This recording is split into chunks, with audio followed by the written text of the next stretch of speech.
منال کی جو تئی ہوتی ہے نا، اب یہ گیم ڈالنے کی کوشش کر رہی ہوتی ہے، کیونکہ عنایہ جو ہوتی ہے اپنی ماں کو کہتی ہے کہ ماں جی چاہے جو کچھ بھی ہو جائے میں ہر صورت میں جو شادی کر کے رہوں گی، اگر آپ چاہتی ہیں کہ میری زندگی میں سکون ہو یا خوشی ہیں تو آپ میری شادی جو وہ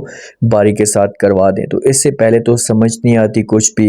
اس سے کچھ بھی جو وہ سمجھ نہیں آ رہی ہوتی کہ اب کیا کیے جائے اور کس طرح سے ماحول کو ایڈجسٹ کیے جائے، لیکن جب یہ سب کچھ دیکھتی ہے تو اس کے بعد پہلی جو بات ہے نا یہ منال کے ساتھ کرتی ہے، اس کو اپنے پاس بلاتی ہے، اس کے سامنے ایموشنل ہو جاتی ہے، اسے کہتی ہے کہ دیکھیں کہ جو کچھ بھی ہونا تھا وہ تو ہو چکا ہے، جس حساب سے جو وہ آپ کی اور راحیل کی جو وہ شادی ہوئی ہے نا، تو میں ہی اب یہ چاہتی ہوں کہ باری اور عنایہ کی بھی شادی ہو سکتی ہے اگر آپ بات کریں تو، آپ کسی بھی طریقے سے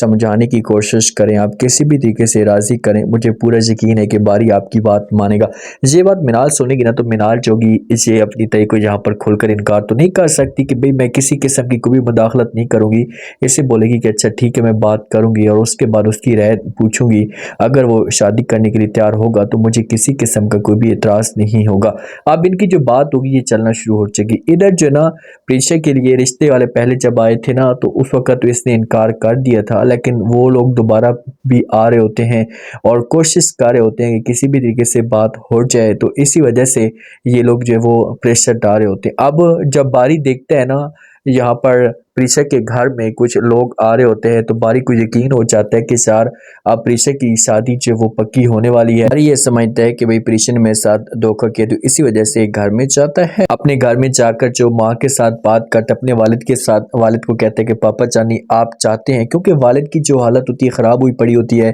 اور یہ جب بھی دیکھتے ہیں باری کو تو یہ اپنی حالت اور بھی زیادہ بگاڑ لیتا ہے اور باری کے سامنے ایسے ایسے ایموشنل ہو جاتے ہیں کہ باری اگر میری بہو ہوتی تو آج میرا ساتھ دیتی۔ تو باری جو ہوتا ہے اپنے والد کے پاس بیٹھ جاتا ہے، والد کو کہتے ہیں کہ پاپا جانی آپ چاہتے ہیں کہ میں جو وہ عنایہ کے ساتھ شادی کروں تو میں جو وہ عنایہ کے ساتھ شادی کرنے کے لیے تیار ہوں۔ تو والد جو ہوگا جب یہ بات سنے گا تو یہ باری کو بولے گا اچھا کیا یہ تم سچ بول رہے ہو، کیا تم عنایہ کے ساتھ شادی کرنا چاہتے ہو؟ تو باری بولے گا کہ جی بالکل میں جو وہ عنایہ کے ساتھ شادی کرنے کے لیے تیار ہوں۔ تو پھر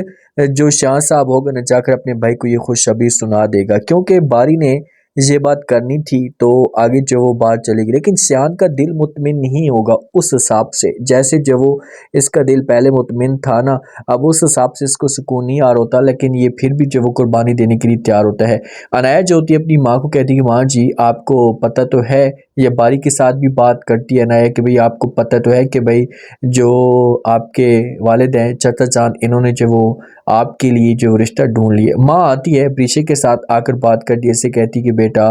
آپ جو وہ رشتے کے لیے تو پہلے بھی انکار کر چکے ہیں، لیکن یہ لوگ دوبارہ سے آئے ہیں تو کم از کم ان کے ساتھ بیٹھیں تو صحیح، ان کے ساتھ بات تو کریں۔ تو آگے سے جو پریشا ہوتی ہے اپنی ماں کو جواب دیتی ہے، اپنی دادوں کو بھی جواب دیتی کہ آپ لوگ جو وہ چاہتے تھے کہ میں یہ شادی کروں، آپ لوگوں کو یہ رشتہ پسند تھا، تو اسی وجہ سے مجھے کسی قسم کا کوئی بھی اعتراض نہیں ہے، میں یہ شادی کرنے کے لیے تیار ہوں۔ تو پھر یہ شادی کی تیاریاں چلنا شروع ہو جائیں گی اور ادھر جو باری کی شادی کی تیاریاں چلنا شروع ہو جائیں گی، جہاں پر پریشا جاب کرے گی تو باری آ کر جو اسے کارڈ بھی دے گا کہ بھئی میری جو وہ شادی کا کارڈ ہے آپ کو ہر صورت میں آنا ہے۔ تو کیا پریشا جو ہوگی اس شادی کے اندر شریک ہوگی؟ اب شادی کے بعد شیان صاحب کی زندگی میں کون سی مشکلات آئیں گی اور کیسے اس بندے کو اپنی غلطی کا احساس ہوگا، لازمی بتائیں۔